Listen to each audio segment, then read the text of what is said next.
পাড়ায় ৫-৭ ঘর ব্রাহ্মণের বাস মোটে। সকলের অবস্থাই খারাপ। পরস্পরকে ঠকিয়ে পরস্পরের কাছে ধার ধোর করে এরা দিন গুজরান করে। অবশ্যই কেউ কাউকে খুব ঠকাতে পারে না, কারণ সবাই বেশ হুঁশিয়ার।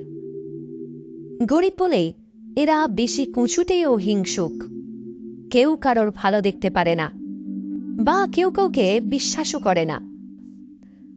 পূর্বেই বলেছি সকলের অবস্থা খারাপ, এবং খানিকটা তার দরুন, খানিকটা অন্য কোনো কারণে সকলের চেহারাও খারাপ। কিশোরী মেয়েদেরও তেমন লালিত্য নেই মুখে। ছোট ছোট ছেলেরা এমন অপরিষ্কার অপরিচ্ছন্ন থাকে এবং এমন পাকা পাকা কথা বলে যে তাদের আর শিশু বা বালক বলে মনে হয় না। কাব্যে বা উপন্যাসে যে শৈশবকালের কতই প্রশস্তি পাঠ করা যায়, মনে হয় সেসব এদের জন্য নয়। এরা মাতৃগর্ভ থেকে ভূমিষ্ঠ হয়ে একেবারে প্রবীণত্বে পা দিয়েছে। পাড়ায় একঘর গৃহস্থ আছে, তারা এখানে থাকে না। তাদের কোঠাবাড়িটা চাবি দেওয়া পড়ে আছে আজ প্রায় বছর 10-12। এদের মস্ত বড় সংসার ছিল, এখন সবাই মরে হেজে গিয়ে প্রায় 5টি প্রাণীতে দাঁড়িয়েছে। বাড়ির বড় ছেলে পশ্চিমে চাকরি করে, মেজ ছেলে কলেজে পড়ে কলকাতায়, ছোট ছেলেটি জন্মাবধি কালা ও বোবা, পিসিমার কাছে থেকে মুখ ও বধির বিদ্যালয়ে পড়ে। বড় ছেলেটি বিবাহ করেনি, যদিও তার বয়স 30-32 হয়েছে। সে নাকি বিবাহের বিরোধী। শোনা যাচ্ছে এমনভাবেই গোটা জীবনটা কাটাবে।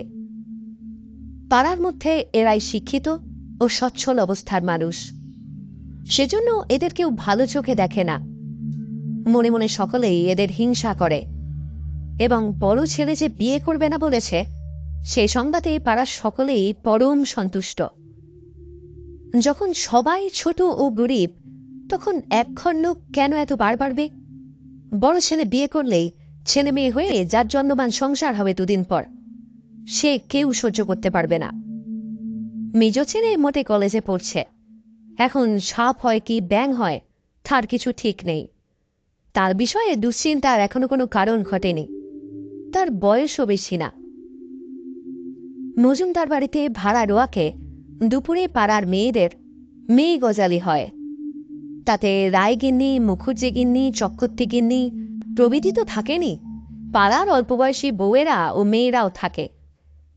সাধারণত যেসব চর্চা এ মজলিসে হয়ে থাকে তা শুনলে নারী জাতি সম্বন্ধে লিখিত নানা সরল প্রশংসাপূর্ণ বর্ণনার সত্যতার সম্বন্ধে ঘোর সন্দেহ যার না উপস্থিত হবে, তিনি নিঃসন্দেহে একজন খুব বড় অপটিমিস্ট। আজ দুপুরে যে বৈঠক বসেছে তাতে আলোচিত বিষয়গুলি থেকে মোটামুটি প্রতিদিনের আলোচনা ও বিতর্কের প্রকৃতি অনুমান করা যেতে পারে। বসকিন্নি বলছিলেন, আর বাপু দিচ্ছি তো রোজই, আমার গাছের কাঁঠাল খেয়েই তো মানুষ। আমাদের যখন কাঁঠাল পাড়ানো হয় ছেলেমেয়েগুলো হ্যাংলার মতো তলায় দাঁড়িয়ে থাকে। ঘিও কি বুয়ো এক আধখানা যদি থাকে তো বলি, যা নিয়ে যা, তোদের নেই, যা খেগে যা। তা কি পোড়ার মুখে কোনোদিন সুবাক কি আছে? ও মা, আজ আমার মেয়ে দুটো নেবু তুলতে গেছে ডোবার ধারের গাছে। তা বলে কিনা রোজ রোজ নেবু তুলতে আসে? হ্যাঁ, যেন সরকারি গাছ পড়ে রয়েছে আর কি। 24 ঝুড়ি কথা শুনিয়ে দিলে মন্টুর মা। আচ্ছা বলো তো তোমরাই। মন্টুর মা, অর্থাৎ যাকে উদ্দেশ্য করে একথা বলা হচ্ছিল, তিনি এদের মজলিসে কেবল আজই অনুপস্থিত আছেন, নইলে রোজই এসে থাকেন। তার অনুপস্থিতির সুযোগ গ্রহণ করে সবাই তার চাল চলন, ধরন ধারণ, রীতিনীতির নানা রূপ সমালোচনা করল। প্রিয় মুখুজ্জের মেয়ে শান্তি 16 কি 17 বছরের কুমারী, তার মায়ের বয়সী মন্টুর মা সম্বন্ধে অমনি বলে বসল, ওহ, সে কথা আর বলো না খুড়িমা, কি ব্যাপক মেয়ে মানুষ ওই মন্টুর মা। ঢের ঢের মেয়ে মানুষ দেখেছি, এমন লঙ্কা পোড়া ব্যাপক যদি কোথাও দেখে থাকি খুঁড়ে খুঁড়ে নমস্কার, বাবা বাবা। ছোট মেয়ের ওই জ্যাঠামি কথার জন্য তাকে কেউ বকলে না বা শাসনও করলে না, বরং কথাটা সকলেই উপভোগ করলে। তারপর কথাটা স্রোত আরও কতদূর গড়াতো বলা যায় না। এমন সময় রায়বাড়ির বড় বউ হঠাৎ মনে পড়ার ভঙ্গিতে বললেন, হ্যাঁ, একটা মজার কথা শোনোনি বুঝি? শ্রীপতি বিয়ে করেছে। বটঠাকুরের কাছে চিঠি এসছে, শ্রীপতির মামা লিখেছে। সকলে সমস্বরে বলে উঠল, শ্রীপতি বিয়ে করেছে? তারপর সকলেই একসঙ্গে নানারূপ প্রশ্ন করতে লাগলো, কোথায়, কবে চিঠি এলো? তবে যে শুনলাম শ্রীপতি বিয়ে করবে না বলেছে। শ্রীপতির বিয়ের খবরে অনেকেই একটু দমে গেল। খবরটা তেমন শুভ নয়। কারোর উন্নতির সংবাদ এদের পক্ষে আনন্দের সঙ্গে গ্রহণ করা অসম্ভব। তাদের যখন উন্নতি হলো না, তখন নপরের উন্নতি হবে কেন? কিন্তু এরপরেই যখন রায়বউ মুখ টিপে হেসে আস্তে আস্তে বললেন, বউটি নাকি বামুনের মেয়ে নয়, তখন সকলে খাড়া হয়ে শটান উঠে বসল। তাদের মনমরা ভাবটা এক মুহূর্তে কেটে গেল। একটা বেশ সরস মুখরোচক পরনিন্দা আর ঘোঁটের আভাস পেল ওরা রায়বউয়ের চাপা ঠোঁটের হাসি থেকে। শান্তি উৎসুক চোখে চেয়ে হাসি মুখে বললে, ভেতরে তাহলে অনেকখানি কথা আছে। বসকিন্দি বললেন, তাই বলো, নইলে এমনি কোথাও কিছু নয়, শ্রীপতি বিয়ে করলে এ কি কখনো হয়? কি জাত গো মেয়েটার, হিদু তো। অর্থাৎ তাহলে রগরটা আরও জমে আর কি। রায়বউ বললেন, হিদুই, মেয়েটা বদ্যি বামুন। এদেশে বৈদ্যকে বলা হয় বদ্যি বামুন। এ অঞ্চলে ত্রিসীমানায় বৈদ্যের বাস না থাকায় বৈদ্য জাতির সমাজতত্ত্ব সম্বন্ধে এদের ধারণা অত্যন্ত অস্পষ্ট। কারোর বিশ্বাস ব্রাহ্মণের পরেই বৈদ্যের সামাজিক স্থান। তারা এক প্রকার নিম্নবর্ণের ব্রাহ্মণ, তার চেয়ে নিচু নয়। আবার কারো বিশ্বাস তাদের স্থান সমাজের নিম্নতর ধাপের দিকে। এবার শান্তি বললে, বউয়ের বয়স কত? আরেকজন উত্তর দিলে, ওহ, তা অনেক, শুনেছি 24-25। সকলে সমস্বরে আবার একটি বিষয় রোল তুললে, 24-25 বছর পর্যন্ত মেয়ে হাইবুড়ো থাকে ঘরে? এ আবার কোথাকার ছোট জাত? রাম রাম, ছি। শান্তির মা বললে, তাহলে মেয়ে আর নয়, মাগি বল, পাঁড় শশা। বাপ মা বুঝি ঘরে বীজ রেখেছিল? কে একজন মুখ টেপে হেসে বললেন, এই পিঠো বানাতো। চক্রবর্তী গিন্নি বললেন, আগের পক্ষে ছেলে মেয়ে কিছু আছে নাকি মাগির? এ কথায় শান্তি আগে মুখে আঁচল দিয়ে খিলখিল করে হেসে উঠল। তারপর বাকি সকলে তার সঙ্গে যোগ দিল। হ্যাঁ, এটা একটা নতুন ও ভারী মজার খবর বটে। গজালির কিছুদিনের মতো খোরাক সংগ্রহ হল। আমচুরি কাঁঠাল চুরির গল্প একটু একঘেয়ে হয়ে পড়েছিল। ঠিক পরের দিনই এক অপ্রত্যাশিত ব্যাপার ঘটল। শ্রীপতির মেজ ভাই উমাপতি গায়ে এসে বাড়ির চাবি খুলে লোক লাগিয়ে ঘরদোর পরিষ্কার করাতে লাগল। তার দাদা বউদিদিকে নিয়ে খুব শিগগিরই আসবে এবং কিছুদিন নাকি গায়েই বাস করবে। বউদিদি পাড়াগা কখনো দেখেননি, গ্রামে আসবার তার খুব আগ্রহ। তার দাদাও কলকাতায় বদলি হওয়ার চেষ্টা করছে। মেয়ে মজলিসে সবাই তো অবাক। শ্রীপতি কোন মুখে অজাতের বউ নিয়ে গায়ে এসে উঠবে? মানুষের একটু লজ্জা সরমও তো থাকে। করেই ফেলেছিস না হয় একটা অকাজ। এসব কি খিরিস্টানি কাণ্ড কারবার? কালে কালে কি যে হলো। আর সে ধিঙ্গি মাগিটারি বা কি ভরসা? ব্রাহ্মণদের মধ্যে ব্রাহ্মণ পাড়ায় বিয়ের বউ সেজে সে কোন সাহসে আসবে? শ্রীপতি অবশ্যই বউ নিয়ে পৈতৃক বাড়িতে আসার বিষয়ে এদের মত জিজ্ঞেস করেননি। একদিন একখানা নৌকা এসে গ্রামের ঘাটে দুপুরের সময় লাগল এবং নৌকা থেকে নামল শ্রীপতি, তার নববিবাহিতা বধূ, ছোকরা চাকর ও দুটি ট্রাঙ্কে একটা বড় বিছানার মোট, একটা ঝুড়ি বোঝাই টুকিটাকি জিনিস। ঘাটে দু একজন যারা অতবেলায় স্নান করছিল তারা তখনই পাড়ার মধ্যে গিয়ে খবরটা সবাইকে বললে। তখন কিন্তু কেউ এলো না। অত বেলায় এখন শ্রীপতিদের বাড়ি গেলে তাদের খেতে বলতে হয়। ও সময় এখন এসে তারা রান্নাবান্না চড়িয়ে খাবে, সেটা প্রতিবেশী হয়ে হতে দেওয়া কর্তব্য নয়। সুতরাং সে ঝঞ্ঝাট ঘাড়ে করবার চেয়ে এখন না যাওয়াই বুদ্ধির কাজ। কিন্তু রাসু চক্রবর্তী এবং প্রিয় মুখুজ্জির বাড়ির মেয়েরা অত সহজে রেহাই পেল না। শ্রীপতি নিজে গিয়ে একেবারে অন্তঃপুরের মধ্যে ঢুকে বললে, ও পিসিমা, ও বৌদিদি, আপনারা আপনাদের বউকে হাতে ধরে ঘরে না তুললে কে আর তুলবে? আসুন সবাই। বাধ্য হয়েই কাছাকাছি 2-3টে বাড়ির মেয়েরা শাঁখ হাতে, জলের ঘটি হাতে নতুন বউকে ঘরে তুলতে এলেন, খানিকটা চক্ষু লজ্জায়, খানিকটা কৌতূহলে। মজা দেখবার প্রবৃত্তি সকলের মধ্যেই আছে। ছোট বড় ছেলে মেয়েও এলো অনেক। শান্তি এলো, কমলা এলো, সারদা এলো। শ্রীপতিদের বাড়ির উঠোনে লিচুতলায় একটি মেয়ে দাঁড়িয়ে রয়েছে। দূর থেকে মেয়েটির ধপধপে ফর্সা গায়ের রং ও পরনে দামি সিল্কের শাড়ি দেখে সকলেই অবাক হয়ে গেল। সামনে এসে আরও বিস্মিত হওয়ার কারণ ঘটল ওদের। মেয়েটির অনিন্দ সুন্দর মুখশ্রী দেখে। কি ডাগর ডাগর চোখ, কি সুকুমার লাবণ্য সারা অঙ্গে, সর্বোপরি মুখশ্রী। অমন ধরনের সুন্দর মুখ এসব পাড়া গায়ে কখনো দেখেনি কেউ। সকলে আশা করেছিল গিয়ে দেখবে কালো কেলো একটা মোটা মতো মাগি 8 ঘন্টা দিয়ে উঠোনের মাঝখানে দাঁড়িয়ে প্যাট প্যাট করে চেয়ে রয়েছে ওদের দিকে। কিন্তু তার পরিবর্তে দেখল এক নম্রমুখী সুন্দরী তরুণী মূর্তি। মুখখানি এত সুকুমার যে মনে হলো 16-17 বছরের বালিকা। বিকেলে ওপাড়ার নিতাই মুখুজ্জির বউ ঘাটের পথে চক্রবর্তী গিন্নিকে জিজ্ঞেস করলেন, কি দিদি, শ্রীপতির বউ দেখলে নাকি? কেমন দেখতে হয়েছে? চক্রবর্তী গিন্নি বললেন, না, দেখতে বেশ ভালোই। চক্রবর্তী গিন্নির সঙ্গে শান্তি ছিল। সে হাজার হোক ছেলে মানুষ, ভালো লাগলে পরে প্রশংসার বেলায় সে এখনো কার্পণ্য করতে শেখেনি। সে উচ্ছ্বসিত স্বরে বলে উঠল, চমৎকার, খুড়িমা একবার কি দেখে আসবেন, সত্যি অদ্ভুত ধরনের ভালো।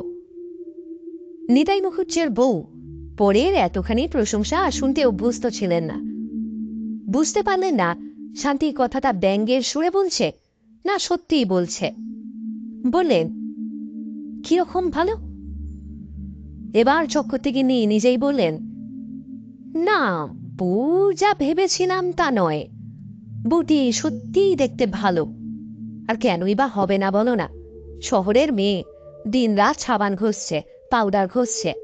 তোমার আমার মতো রাঁধতে হতো, বাসন মাজতে হতো তো দেখতাম। চেহারার কত জৌলুস বজায় থাকে। এই বয়স তো দূরের কথা, তাঁর বিগত যৌবন দিনেও অজস্র পাউডার সাবান ঘষলেও যে কখনো তিনি শ্রীপতির বউয়ের পায়ের নখের যোগ্য হয়ে দাঁড়াতে পারতেন না। চক্রবর্তী গিন্নির সম্বন্ধে শান্তির এ কথাই মনে হল, কিন্তু চুপ করে রইল। বিকেলে এপাড়ার ওপাড়ার মেয়েরা দলে দলে বউ দেখতে এলো। অনেকেই বললে এরকম রূপসী মেয়ে তারা কখনো দেখেনি। কেবল হরিচরণ রায় স্ত্রী বললেন, আর বছর তারকেশ্বরে যাওয়ার সময় ব্যান্ডেল স্টেশনে তিনি একটি বউ দেখেছিলেন, সেটি এর চেয়েও রূপসী। মেয়ে মজলিসে পরদিন আলোচনার একমাত্র বিষয় হয়ে দাঁড়াল শ্রীপতির বউ। দেখা গেল তার রূপ সম্বন্ধে দুমত নেই সভ্যদের মধ্যে, কিন্তু তার চরিত্র সম্বন্ধে নানা রকম মন্তব্য অবাধে চলছে। ধরন ধারণ যেন কেমন কেমন। অত সাজগোজ কেন রে বাপু? ভালো ঘরের মেয়ে নয়, দেখেই বোঝা যায়। বাসন মাজতে হলে ও হাত আর বেশি দিন অত সাদাও থাকবে না, নরমও থাকবে না, ঠেলা বুঝবে পাড়া গায়ের। গলায় নেকলেস জুড়োতে আমরাও জানি। বেশ একটু ঠেকারে, পাড়া গায়ের মাটিতে যেন গুমরে পা পড়ছে না, এমনি ভাব। বাউনের ঘরে বিয়ে হয়ে ভাবছি যেন কি, তা তো হবে, বদ্যি বামুনের মেয়ে বাউনের ঘরে এসেছে, ও 7 পুরুষের সৌভাগ্যী না? নববধূর সপক্ষে বললে কেবল শান্তি ও কমলা।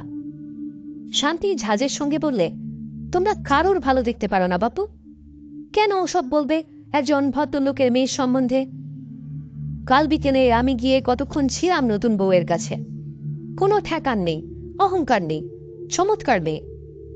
কমলা বললে, আমাদের তো উঠতে দেয় না কিছুতেই, কত গল্প করলে, খাবার খেতে দিলে, চা করলে, আর খুব সাজগোজ কি করে, সাদাসিধে শাড়ি সেমিজ পরেই তো ছিল, তবে খুব ফর্সা কাপড় চোপড়, ময়লা একেবারে দুচক্ষে দেখতে পারে না।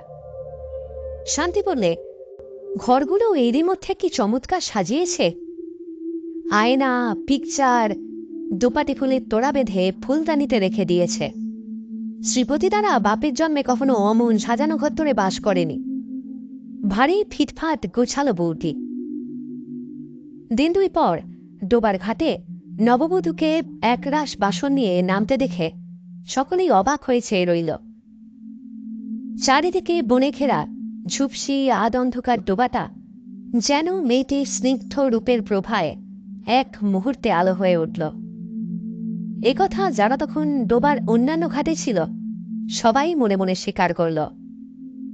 দৃশ্যটাও যেন অভিনব ঠেকল সকলের কাছে। এমন একটা পচা এদু জঙ্গলে ভরা পাড়াটায় ডোবার ঘাটে সাধারণত কালো কালো আধময়লা শাড়ি পরা স্ত্রীহীনা জীবু বা ত্রিকালোত্তীর্ণা প্রৌঢ়া বিধবাদের গামছা পরিহিতা মূর্তি দেখা যায় বা দেখার আশা করা যায়। সেখানে এমন একটি আধুনিক ছাদের খোপা বাঁধা ফর্সা শাড়ি ব্লাউজ পরা রূপকথার রাজকুমারীর মতো রূপসী নবযৌবনা বধূ সজনেতলার ঘাটে বসে ছাই দিয়ে নিটোল সুগৌর হাতে বাসন মাজছে, এই দৃশ্য খাপ খায় না। সকলের কাছেই এটা খাপ ছাড়া বলে মনে হল। প্রৌঢ়াও ভেবে দেখলেন, গত ২০-৩০ বছরের মধ্যে এমন ঘটনা ঘটেনি এই ক্ষুদ্র পাড়াগাঁয়ের ইতিহাসে। রায়পাড়ার একটি প্রৌঢ়া বললেন, আহা, বউ তো নয়, যেন ফিরতি মেয়ে, কিন্তু অত রূপ নিয়ে কি এই ডোবাই নামে বাসন মাজতে? ও হাতে কি কখনো ছাই দিয়ে বাসন মাজা অভ্যেস আছে? হাত দেখেই বুঝেছি। তারপর থেকে দেখা গেল ঘর সংসারের যা কিছু কাজ শ্রীপতির বউ সব নিজের হাতে করছে। ইতিমধ্যে শ্রীপতির কলকাতায় বদলি হওয়ার খবর আসতে সে চলে গেল বাড়ি থেকে। পাড়ার মেয়েদের মধ্যে শান্তি ও কমলা শ্রীপতির বউয়ের বড় ন্যাওটা হয়ে পড়ল। সকাল নেই, বিকেল নেই, সবসময়ই দেখা যায় শান্তি ও কমলা বসে আছে ওখানে। পাড়াগাঁয়ের গরিব ঘরের মেয়ে, অমন আদর করে কেউ কখনো ওদের লুচি হালুয়া খেতে দেয়নি। একদিন কমলা বললে, বৌদিদি, তোমার ঘরে কাপড় মোড়া ওটা কি? শ্রীপতির বউ বললে, এটা এসরাজ। বাজাতে জানো বৌদিদি? একটু একটু জানি ভাই, কিন্তু একদিন ওটাকে পার করেনি কেন জানো? গায়ে ঘরে কে কি হয়তো মনে করবে। শান্তি বললে, নিজের বাড়ি বসে বাজাবে, কে কি মনে করবে? একটু বাজিয়ে শোনাও না বৌদি। একটু পরে রায়গিন্নি ঘাটে যাওয়ার পথে শুনতে পেলেন শ্রীপতির বাড়ির মধ্যে কে বেহালা নাকি বাজাচ্ছে চমৎকার মিষ্টি। কোনো ভিখারি গান গাইছে বুঝি। দাঁড়িয়ে দাঁড়িয়ে খানিক্ষণ শুনে তিনি ঘাটে চলে গেলেন। ঘাটে গিয়ে মজুমদার বউকে বললেন কথাটা। ওই শ্রীপতিদের বাড়ি কি একজন বুষ্টম এসে বেহালা বাজাচ্ছে শুনে এলাম। কি চমৎকার বাজাচ্ছে দিদি, দুদণ্ড দাঁড়িয়ে শুনতে ইচ্ছে করে। দুপুরের মেয়ে মজলিসে শান্তির মা বললেন, শ্রীপতির বউ চমৎকার বাজাতে পারে ইসরাজ না কি যেন বলে একটা বেহালার মতো। শান্তিদের ওবেলা শুনিয়েছিল। রায়বউ বললেন, ও ওবেলায় নাইতে যাওয়ার সময় শুনলাম বটে, সে যে ভারী চমৎকার বাজনা গো। আমি বলি, বুঝি কোন ফকির বুষ্টম ভিক্ষা করতে এসে বাজাচ্ছে। এমন সময় শান্তি আসতেই তার মা বললেন, ওই তো, জিজ্ঞেস কর না শান্তিকে। শান্তি বললেন, উহ, সে তোমাদের কি বলবো খুড়িমা, বৌদিদি যা বাজালে অমন কখনো শুনিনি। শুনবে তোমরা? তাহলে এখন বলি বাজাতে? বললেই বাজাবে। শান্তি শ্রীপতিদের বাড়ি চলে যাওয়ার অল্প পরেই শোনা গেল শ্রীপতির বউয়ের এসরাজ বাজনা। অনেকক্ষণ কারোর মুখে কোনো কথা রইল না। চক্রবর্তীগিন্নি বললেন, বড় চমৎকার বাজায় তো। সকলেই স্বীকার করলে শ্রীপতির বউকে আগে যা ভাবা হয়েছিল সেরকম নয়, মেয়েটি বেশ। এসরাজ বাজনার মধ্যে দিয়ে পাড়ার সকলের সঙ্গে শ্রীপতির বউয়ের সহজভাবে আলাপ পরিচয় জমে উঠল। দুপুরে সন্ধ্যায় প্রায় সবাই যায় শ্রীপতিদের বাড়িতে বাজনা শুনতে। তারপর গান শুনল সবাই একদিন। পূর্ণিমার রাত্রে জ্যোৎস্না ভরা ভেতর বাড়ির রোয়াকে বসে বউ এস্ট্রাজ বাজাচ্ছিল। পাড়ার সব মেয়েই এসে জুটেছে। শ্রীপতি বাড়িতে নেই। কমলা বললে, আজ বোধি একটা গান গাইতেই হবে। তুমি গাইতেও জানো ঠিক, শোনাও আজকে। বউটি হেসে বললে, কে বলেছে ঠাকুরজি যে আমি গান গাইতে জানি? না, ওসব রাখো, গাও একটা। সকলেই অনুরোধ করলে। বললে, গাও বৌমা, এই পাড়া গায়ে মানুষ নেই, আস্তে আস্তে গাও, কেউ শুনলে না। শ্রীপতির বউ একখানা মীরার ভজন গাইল। রানীজি मैं गिरधर की घर जाऊं, गिरधर हमरा साचो प्रीतम देखो तो रूप लुभाऊं। গায়িকার চোখে মুখে কি ভক্তিপূর্ণ তন্ময়তার শোভা ফুটে উঠল গানখানা গাইতে গাইতে। শান্তি একটা গন্ধরাজ আর টগরের মালা এনেছিল বৌদিদিকে পড়াবে বলে। গান গাইবার সময় সে আবার সেটা বউয়ের গলায় আলগোছে পরিয়ে দিল। সেই জ্যোৎস্নায় সাদা সুগন্ধি ফুলের মালা গলায় রূপসী বউয়ের মুখে ভজন শুনতে শুনতে মন্টুর মার মনে হল এই মেয়েটি সেই মীরাবাই, অনেককাল পরে পৃথিবীতে আবার নেমে এসছে, আবার সবাইকে ভক্তির গান গেয়ে শোনাচ্ছে। মন্টুর মা একটু একটু বাইরের খবর রাখতেন। যাত্রায় একবার মীরাবাইয়ের পালা দেখেছিলেন তার বাপের বাড়ির দেশে। তারপর আরেকখানা হিন্দি গান গাইল বউ। এরা অবশ্যই কিছু বুঝলেন না, তবে তন্ময় হয়ে শুনলেন বটে। তারপর একখানা বেহাগ বাংলা গান। এবার সকলে শুয়ে পড়ল। শান্তির চোখ দিয়ে জল পড়তে লাগল। অনেকে দেখল বউয়েরও চোখ দিয়ে জল পড়ছে গান গাইতে গাইতে। রূপসী গায়িকা একেবারে যেন বাচ্চক জ্ঞান ভুলে গিয়েছে গানে তন্ময় হয়ে। সেদিন থেকেই সকলে শ্রীপতির বউকে অন্য চোখে দেখতে লাগল। ওর সম্বন্ধে ক্রমে উচ্চ ধারণা করতে সকলে বাধ্য হল আরও নানা ঘটনায়। পাড়াগাঁয়ে সকলেই বেশ হুঁশিয়ার, কথা আগেই বলেছি। ধার দিয়ে সে যদি এক খুচি চাল কিংবা দুপলা তেলও হয়, তার জন্য 10 বার তাগাদা করতে এদের বাঁধে না। কিন্তু দেখা গেল শ্রীপতির বউ সম্পূর্ণ দিলদরিয়া মেজাজের মেয়ে। দেবার বেলায় সে কখনো না বলে কাউকে ফেরায় না, যদি এই জিনিসটা তার কাছে থাকে। একেবারে মুক্ত হস্ত সে বিষয়ে। কিন্তু আদায় করতে জানে না, তাগাদা করতে জানে না। মুখে তার রাগ নেই, বিরক্তি নেই, হাসি মুখ ছাড়া তার কেউ কখনো দেখেনি। শ্রীপতির বউয়ের আপনপর জ্ঞান নেই, এটাই সবাই দেখল। পাশের বাড়িতে চক্রবর্তী গিন্নি বিধবা। একাদশীর দিন দুপুরে তার নিজের ঘরে মাদুর পেতে শুয়ে আছেন। শ্রীপতির বউ এক বাটি তেল নিয়ে এসে তার পায়ে মালিশ করতে লেগে গেল, যেন ও তার নিজের ছেলের বউ। চক্রবর্তী গিন্নি একটু অবাক হলেন প্রথমটা। পাড়া গাঁয়ে এমন কেউ করে না, নিজের ছেলের বউ এই করে না তো অপরের বউ। এসো এসো মা আমার, এসো। থাক থাক, তেল মালিশ আবার কেন মা? তোমায় ওসব করতে হবে না, পাগলি মেয়ে কোথাকারে। এই পাগলি মেয়েটি কিন্তু শুনল না। সে জোর করেই বসে গেল তেল মালিশ করতে। মাথার চুল এসে অগোছালোভাবে উড়ে পড়ছে মুখে। সুগৌর মুখে অতিরিক্ত গরমে ও শ্রমে কিছু কিছু ঘাম দেখা দিয়েছে।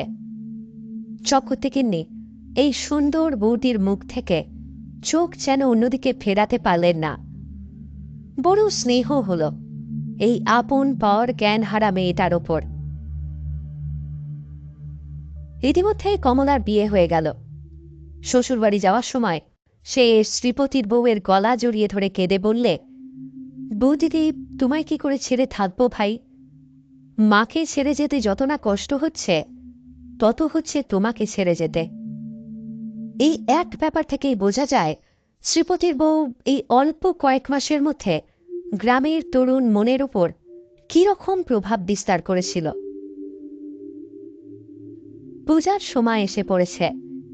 আশ্বিনের প্রথম শরতের নীল আকাশ। অনেকদিন পরে সোনালি রোদের মেলা। বন শিমের ফুল ফুটেছে চোপে চোপে। নদীর চরে কাশফুলের শোভা। পাশের গ্রাম সত্রাজিতপুরে বারুজ্জে বাড়ি পুজো হয় প্রতি বছর। এবারেও শোনা যাচ্ছে মহানবমীর দিন তাদের বাড়ি আর বছরের মতো যাত্রা হবে কাঁচরাপাড়ার দলের। শ্রীপতির বউ গান পাগলা মেয়ে, একথা এতদিন এ গায়ে সবাই জেনেছে। তার দিন নেই রাত নেই গান লেগেই আছে। দুপুরে রাত্রে রোজ এসরাজ বাজায়। গান সম্বন্ধে কথা সর্বদা তার মুখে। শান্তির এখনো বিয়ে হয়নি, যদিও সে কমলারই বয়সী। সে শ্রীপতির বউয়ের কাছে আজকাল দিন রাত লেগে থাকে শেখবার জন্য। একদিন শ্রীপতির বউ তাকে বললে, ভাই শান্তি, এক কাজ করবি, সত্রাজিতপুরে তো যাত্রা হবে বলে সবাই নেচেছে, কিন্তু আমাদের পাড়ার মেয়েরা তো আর দেখতে পাবে না। তারা কি আর অপরের গায়ে যাবে যাত্রা শুনতে? অথচ এরা কখনো কিছু শোনে না। আচ্ছা, এদের জন্য যদি আমরা আমাদের পাড়াতেই থিয়েটার করি। শান্তি তো অবাক। থিয়েটার, তাও এই পাড়া গায়ে? থিয়েটার জিনিসটার নাম শুনেছে বটে সে, কিন্তু কখনো দেখেনি। বললে, কি করে করবে বৌদি? কি যে বলো না তুমি, তুমি একটা পাগল। শ্রীপতি বউ হেসে বললে, সে সব বন্দোবস্ত আমি করব এখন, তোকে ভেবে মরতে হবে না, দেখ না কি করি। সপ্তাহখানেক পর শ্রীপতি যেমন শনিবারের দিন বাড়ি আসে তেমনি এলো। সঙ্গে 3টি বড় মেয়ে ও 2টি ছোট মেয়ে আর 4-5টি ছেলে। বড় মেয়ে 3টি 16-17 এমন বয়স, সকলেই ভারী সুন্দরী। ছোট মেয়ে 2টির মধ্যে যেটি বয়স বছর 13, সেটি তো সুবিধের নয়, কিন্তু যেটির বয়স আন্দাজ 10, তাকে দেখে রক্তমাংসের জীব বলে মনে হয় না, মনে হয় যেন মোমের পুতুল। ছেলেদের বয়স আন্দাজ 15-র বেশি নয়, সকলেই সুবেশ, পরিষ্কার পরিচ্ছন্ন। শান্তির মা এবং চক্রবর্তীগিন্নি তখন সেখানেই উপস্থিত ছিলেন। শ্রীপতির বউ ওদের দেখে ছুটে গেল রোয়াক থেকে উঠোনে নেমে। উচ্ছ্বসিত আনন্দের সুরে বললেন, এই যে রমা, পিন্টু, তারা, এই যে শিবু, আয়, সব কেমন আছিস? ওহ, কতদিন দেখিনি তোদের। রমা বলে 16-17 বছরের সুন্দরী মেয়েটা ওর গলা জড়িয়ে ধরলে। সকলেই ওকে প্রণাম করে পায়ে ধুলো নিলে। দিদি কেমন আছিস? একটু রোগা হয়ে গেছিস দিদি। ওহ, কতদিন দেখিনি তোকে। দাদাবাবু যখন বললেন তোর এখানে আসতে হবে, আমরা তো আহেরিটোলাতে মিউজিক কম্পিটিশন ছিল, নাম দিয়েছিলাম, ছেড়ে চলে এলাম। মেয়েগুলোর মুখ রং গড়ন শ্রীপতির বউয়ের মতো।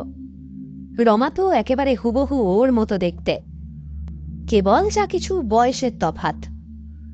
জানা গেল মেয়ে 2টির মধ্যে রমা ও তার ছোট সুতি এবং ছেলেদের মধ্যে 12 বছরের ফুটফুটে ছেলে শিবু শ্রীপতির বউয়ের আপন ভাই বোন। বাকি সবাই কেউ খুড়তুতো, কেউ জ্যাঠতুতো ভাই বোন। ক্রমে আরও জানা গেল শ্রীপতির বউ এদের চিঠি লিখিয়ে আনিয়েছে থিয়েটার করানোর জন্য। পাড়াগাঁয়ের সবাই এদের রূপ দেখে অবাক। এসব পাড়াগাঁয়ে এমন চেহারা ছেলে মেয়ে কেউ কল্পনাই করতে পারে না। 10 বছরের সেই ছেলেটার নাম পিন্টু। সে শান্তির বড় ন্যাওটা হয়ে গেল। সে আবার একটা সাঁতার দেওয়ার নীল রঙের পোশাক এনেছে। সিক্ত নীল পোশাকে সুগৌর দেহে যখন সে নদীর ঘাটে স্নান করে উঠে দাঁড়ায়, তখন ঘাটশুদ্ধ মেয়েরা বুসগিন্নি, মন্টুর মা, শান্তির মা, মজুমদার গিন্নি ওর দিকে হাঁ করে চেয়ে থাকেন। রূপ আছে বটে ছেলেটির। শান্তি দোস্তর মতো গর্ব অনুভব করে যখন পিন্টু অনুযোগ করে বলে, আহ শান্তিদি, আসুন না উঠে, ভিজে কাপড়ে কতক্ষণ দাঁড়িয়ে থাকব, আসুন বাড়ি যাই। পুজো এসে পড়ল। এ গায়ে কোনো উৎসব নেই পুজোয়। গরিবদের গায়ে পুজো কে করবে? দূর থেকে সত্রাজিতপুরের বারুচে বাড়ির ঢাকঢোল শুনে গায়ে মেয়েরা সন্তুষ্ট হয়। ভিন গায়ে গিয়ে মায়েদের পুজো দেখবার রীতি না থাকায় অনেকেই 10-15 কি 20 বছর দুর্গা প্রতিমা পর্যন্ত দেখেনি। মেয়েদের জীবনে কোনো উৎসব আমোদ নেই এ গ্রামে। শ্রীপতির বউ তাই একদিন শান্তিকে বলেছিল, সত্যি কি করে যে তোরা থাকিস না ঠাকুরজি, একটু গান নেই, বাজনা নেই, বই পড়া নেই, মানুষ সে কেমন করে এখানে থাকে। বোধহয় সেই জন্যই এত উৎসাহের সঙ্গে ও লেগেছিল থিয়েটারের ব্যাপারে। শ্রীপতির বাড়ির লম্বা বারান্দায় একধারে তক্তপোষ পেতে দড়ি টাঙিয়ে হলদে শাড়ি ঝুলিয়ে স্টেজ করা হয়েছে। শ্রীপতির বউ ভাইবোনদের নিয়ে সকাল থেকে খাচ্ছে। শান্তি বললে, তুমি এত জানলে কি করে বৌদি? রমা বললে, তুমি জানো না দিদিকে শান্তি দিদি, দিদি অল বেঙ্গল মিউজিক কম্পিটিশনে। শ্রীপতির বউ ধমক দিয়ে বোনকে থামিয়ে দিয়ে বললে, নে নে যা, আরো অনেক কাজ বাকি, এখন তোকে অত বক্তৃতা করতে হবে না। রমা না থেমে বললে, আর খুব ভালো পাঠ করার জন্য সোনার মেডেল পেয়েছে। যতবার পয়লা বৈশাখের দিন আমাদের বাড়িতে থিয়েটার হয়, দিদি তো তার পান্ডা। জানো আমাদের কি নাম দিয়েছে জ্যাঠামশাই? শ্রীপতির বউ বললে, আবার? রমা হেসে থেমে গেল। মহা অষ্টমীর দিন আজ। শুধু মেয়েদের আর ছোট ছোট ছেলেদের নিয়ে থিয়েটার। সমস্ত পাড়া কুড়িয়ে সব মেয়ে এসে জুটেছে থিয়েটার দেখতে। ছোট্ট নাটকটি শ্রীপতির বউয়ের জ্যাঠামশাইয়ের নাকি লেখা। রাজকুমারকে ভালোবেসেছিল তারই প্রাসাদের একজন পরিচারিকার মেয়ে। ছেলেবেলায় দুজনে খেলা করেছে। বড় হয়ে দিগ্বিজয়ে বেরোলেন রাজপুত্র। অন্য দেশের রাজকুমারী ভদ্রাকে বিয়ে করে ফেললেন। পরিচারিকার মেয়ে অনুরাধা তখন নব যৌবনা কিশোরী, বিকশিত মল্লিকা পুষ্পের মতো শুভ্র পবিত্র। খুব ভালো নাচতে গাইতে শিখেছিল সে ইতিমধ্যে। রাজধানীর সবাই তাকে চেনে জানে। নৃত্যের অমন রূপ কেউ দিতে পারে না। এদিকে ভদ্রাকে রাজ্যে এনে রাজকুমার এক উৎসব করলেন। সে সভায় অনুরাধাকে নাচতে গাইতে হল রাজপুত্রের সামনে ভাড়া করা নর্তকী হিসেবে। তার বুক ফেটে যাচ্ছে, অথচ সে একটা কথাও বললে না। নৃত্যের মধ্যে দিয়ে, সঙ্গীতের মধ্যে দিয়ে জীবনের স্বার্থ, প্রেমের বেদনা সে নিবেদন করলে প্রিয়ের উদ্দেশ্যে। তারপর কাউকে কিছু না বলে দেশ ছেড়ে পরের দিন একা কোথায় নিরুদ্দেশ হয়ে গেল।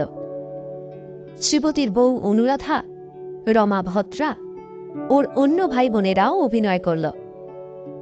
শ্রীপতির বউ বেশভূষায়, রূপে, গলে দুদুল্যমান জুঁই ফুলের মালায় যেন প্রাচীন যুগের রূপকথার রাজকুমারী। রমাও তাই। গানে গানে অনুরাধা তো স্টেজ ভরিয়ে দিল। আর কি অপূর্ব নৃত্যভঙ্গি! সতী, রমা, পিন্টুও কি চমৎকার অভিনয় করলে, আর কি চমৎকার মানিয়েছে ওদের। তারপর বহুকাল পরে পথের ধারে মুমূর্ষু অনুরাধার সঙ্গে রাজপুত্রের দেখা। সে বড় মর্মস্পর্শী করুণ দৃশ্য। অনুরাধার গানের করুণ সুরপুঞ্জে ঘরের বাতাস গেল ভরে। চারিদিকে শুধু শোনা যাচ্ছিল কান্নার শব্দ। শান্তি তো ফুলে ফুলে কেঁদে সারা। অভিনয় শেষ হল। তখন রাত 11টা। গ্রামের মেয়েরা কেউ বাড়ি চলে গেল না।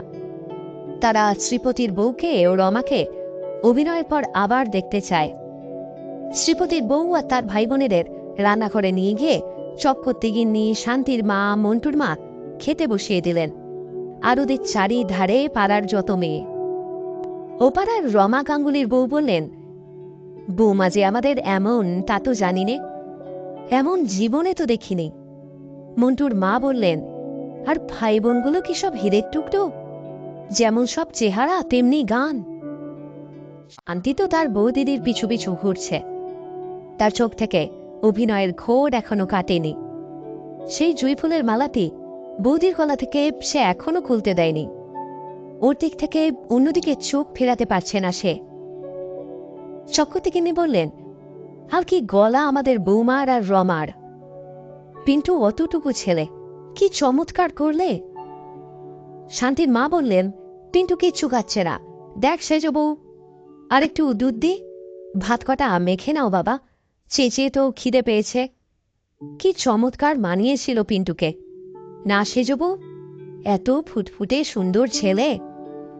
শ্রীপতি বউ হাজার হোক ছেলে মানুষ, সকলের প্রশংসায় সে এমন খুশি হয়ে উঠল যে খাওয়াই হলো না তার। সলজ্জ হেসে বললে, জ্যাঠামশাই আমাদের বলেন কিন্নর দল, এখন ওই নাম আমাদের। রমা হেসে ঘাড় তুলিয়ে বললে, নিজে যে বললে দিদি, আমি বলতে যাচ্ছিল মামাই, তবে তখন ধমক দিলে কেন? নামটি বেশ, কিন্নর দল। আমাদের শ্যামবাজারের পাড়ায় কিন্নর দল বলেই সবাই চেনে। রমা বললে কৃত্রিম গর্বের সঙ্গে, প্রায় এক তাকে চেনে। হুঁ। তারপর এই রূপবান বালক বালিকার দল সকলে একযোগে হঠাৎ খিলখিল করে মিষ্টি হেসে উঠলে। এমন একদল সুশ্রী চেহারা ছেলে মেয়ে, তার উপর তাদের এমন অভিনয় করার ক্ষমতা, এমন গানের গলা, এমনি হাসি খুশি মিষ্টি স্বভাব, সকলেরই মনোহরণ করে নেবে আশ্চর্য কি। মন্টুর মা ভাবলেন কিন্নর দলই বটে। ওদের খেতে খেতে হাসি গল্প করতে করতে মহাষ্টমীর নিশি প্রায় ভোর হয়ে এলো। শ্রীপতির বউ বললে, বাকি রাত্রুকু আর বাড়ি যাবেন কেন, গল্প করেই কাটানো যাক। শ্রীপতি বাড়ি নেই, সে সত্রাজিৎপুরে বানুজ্যে বাড়ির নিমন্ত্রণে গিয়েছে। আজ রাত্রের যাত্রা দেখে সকালে ফিরবে, সেই জন্যেই সকলে বললে, তা ভালো, কিন্তু বৌমা তোমাকে গান গাইতে হবে। শান্তি বললে, বৌদি, অনুরাধার সেই গানটা গাও না আরেকবার। আহা, চোখে জল রাখা যায় না শুনলে। শ্রীপতির বউ গাইলে, রমা এসরাজ বাজালে, তারপর রমা ও তারা একসঙ্গে গাইলে। একটিমাত্র তেরো পাখি বাঁশগাছের মগডালে কোথায় ডাক আরম্ভ করেছে। রাত ফর্সা হল। সে মহাষ্টমীর রাত্রি থেকে গ্রামের সবাই জানল শ্রীপতির বউ কি ধরনের মেয়ে। কেবল তারা জানলে না যে শ্রীপতির বউ প্রভাবশালিনী গায়িকা, সত্যিকার আর্টিস্ট। সে ভালোবেসে শ্রীপতিকে বিয়ে করে এই পাড়াগাঁয়ের বনবাস মাথায় করে নিয়ে নিজের উচ্চাকাঙ্ক্ষা ছেড়েছে। যশের আশা, অর্থের আশা, আর্টের চর্চা পর্যন্ত ত্যাগ করেছে। তবু গানের ঝোঁক ওকে ছাড়ে না, ভূতে পাওয়ার মতো পেয়ে বসে।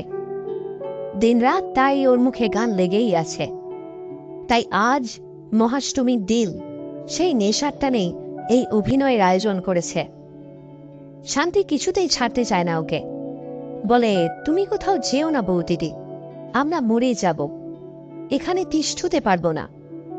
শান্তি আজকাল শ্রীপতির বউয়ের কাছে গান শেখে, গলা মন্দ নয়, এবং এদিকে খানিকটা গুণ থাকায় সে এরই মধ্যে বেশ শিখে ফেলেছে।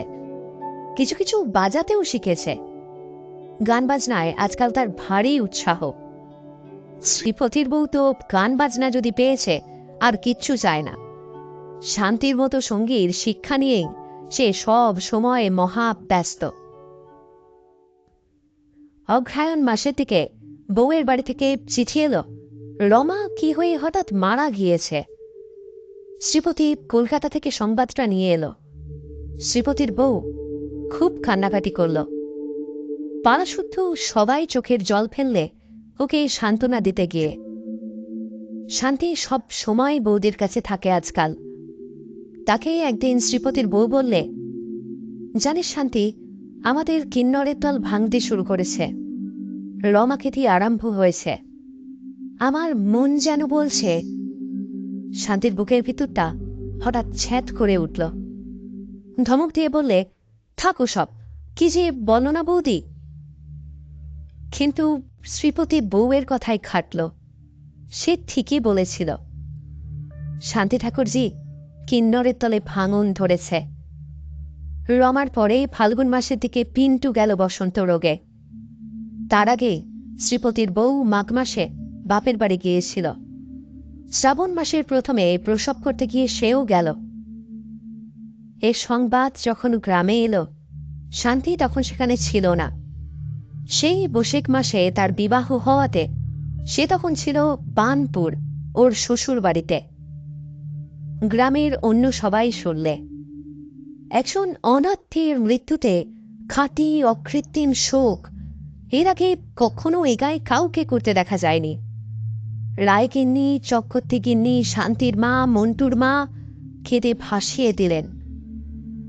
ওই মেয়েটা কোথা থেকে দুদিনের জন্য এসে তার গানের সুরের প্রভাবে সকলের অকরুণ কুটিল ভাবে পরিবর্তন এনে দিয়েছিল। সে পরিবর্তন ওই সময়ে গায়ের মেয়েদের দেখলে বোঝা যেত। ওদের চক্রবর্তী বাড়ির আড্ডায়, স্নানের ঘাটে শ্রীপতির বউয়ের কথা ছাড়া আর কিচ্ছু ছিল না। চক্রবর্তী গিন্নি সুখ পেয়েছিলেন সব থেকে বেশি। শ্রীপতির বউয়ের কথা উঠলেই তিনি চোখের জল সামলাতে পারতেন না।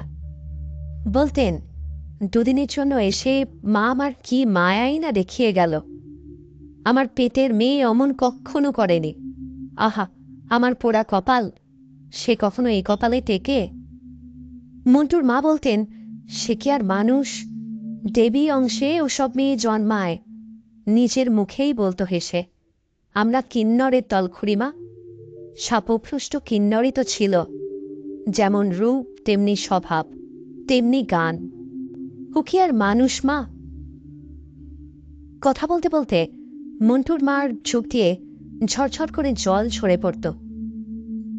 এসবের মধ্যে কেবল কথা বলতো না শান্তি। তার বিবাহিত জীবন খুব সুখের হয়নি। ভেবেছিল বাপের বাড়ি এসে বৌদিদির সঙ্গে অনেকখানি জ্বালা জুড়বে। পুজোর পর কার্তিক মাসের প্রথমে বাপের বাড়ি এসে সে সব শুনেছিল। বৌদিদি যে তার জীবন থেকে কতখানি হরণ করে নিয়ে গিয়েছে তা এরা কেউ জানে না। মুখে সেসব পাঁচজনের সামনে ভ্যাজ ভ্যাজ করে বলে কি লাভ হবে? কি বুঝবে লোকে? বছর 2 পরের একদিনের কথা। গায়ের মধ্যে শ্রীপতি বউয়ের কথা অনেকটা চাপা পড়ে গিয়েছে। শ্রীপতিও অনেকদিন পরে আবার গ্রামের বাড়িতে যাওয়া আসা করছে শনিবার কিংবা ছুটি ছাটাতে। শ্রীপতির বাড়ি থেকে শান্তিদের বাড়ি বেশি দূরে নয়, 2-1খানা বাড়ি মাত্র। শান্তি তখন এখানেই ছিল। অনেক রাত্রে সে শুনল শ্রীপতি তার বাড়িতে কে যেন গান গাইছে। ঘুমের মধ্যে গানের সুর কানে যেতেই সেই ধর্মর করে উঠে বসল। বিরহিণী মীরা জাগে তব অনুরাগে, গিরিধর নাগর। হে কার গলা! ওর গা শিউরে উঠল। ঘুমের ঘোর এক মুহূর্তে গেল ছুটে। সে এই জীবনে কখনো এই গান, এই গলা ভুলবে না। সেই প্রথম পরিচয়ের দিনে ওদের রোয়াকে জ্যোৎস্না রাত্রে বসে এই গানখানায় বৌদিদি প্রথম গেয়েছিল। সেই অপূর্ব করুণ সুর, গানের সুরের প্রতি মুচড়ে যেন এক বিষণ্ণ আকাঙ্ক্ষার প্রাণ ঢালা আত্মনিবেদন। এ কি আর কারো গলার? ওর কুমারী জীবনের আনন্দভরা দিনগুলোর কত অবসর প্রহর যে এই কণ্ঠের সুরে মধুময়। ও পাগলের মতো ছুটে ঘরের বাইরে এসে দাঁড়াল। রাত অনেক। কৃষ্ণা তৃতীয়ার চাঁদ মাথার ওপর পৌঁছেছে। ফুটফুটে শরতের জ্যোৎস্নায় মাসমণির তলা পর্যন্ত আলো হয়ে উঠেছে, ঠিক যেন 3 বছর আগেকার সেই মহাষ্টমীর রাত্রির মতো। শান্তির মা ইতিমধ্যে জেগে উঠে বললেন, ও কে গান ধরেছিলে শান্তি? তারপর তিনিও তাড়াতাড়ি বাইরে এলেন। শ্রীপতির বাড়ি তো কেউ থাকে না, গান গাইবে কে? ওদিকে মন্টুর মা, মণি, বাদল সবাই জেগেছে দেখা গেল। প্রথমটা এরা সবাই ভয়ে বিস্ময়ে কাঠ হয়ে গিয়েছিল। পরে ব্যাপারটা বোঝা গেল। শ্রীপতি কখন রাতে ট্রেনে বাড়ি এসছিল কেউ লক্ষ্য করেনি। সে কলের গান বাজাচ্ছে। ওদের সারা পেয়ে সে বাইরে এসে বললে, আমার এক বন্ধুর কাছ থেকে আছে আল্লু মোর গানখানা, মরবার কমাস আগে রেকর্ড করেছিল। সবাই খানিক্ষণ চুপ করে দাঁড়িয়ে রইল। শান্তি প্রথমে সে নীরবতা ভঙ্গ করে আস্তে আস্তে বললে, ছিরুদা, রেকর্ডখানে আরেকবার দেবে? পরক্ষণেই সেই অতি সুপরিচিত পরম প্রিয় সুললিত কণ্ঠের দরদ ভরা সুরপুঞ্জে পাড়ার আকাশ, বাতাস, স্তব্ধ জ্যোৎস্না রাত্রিটা ছেয়ে গেল। মানুষের মনের কি ভুলই যে হয়। অল্পক্ষণের জন্যে শান্তির মনে হলেও তার কুমারী জীবনের সুখের দিনগুলি আবার ফিরে এসছে। যেন বৌদিদি মরেনি, কিন্নরের দল ভেঙে যায়নি, সব বজায় আছে। এই তো সামনে আসছে পুজো, আবার মহাষ্টমীতে তাদের থিয়েটার হবে। বৌদিদি গান গাইবে, গান থামিয়ে ওর দিকে চেয়ে হাসি হাসি মুখে বলবে, কেমন শান্তি ঠাকুরজি, কেমন লাগলো?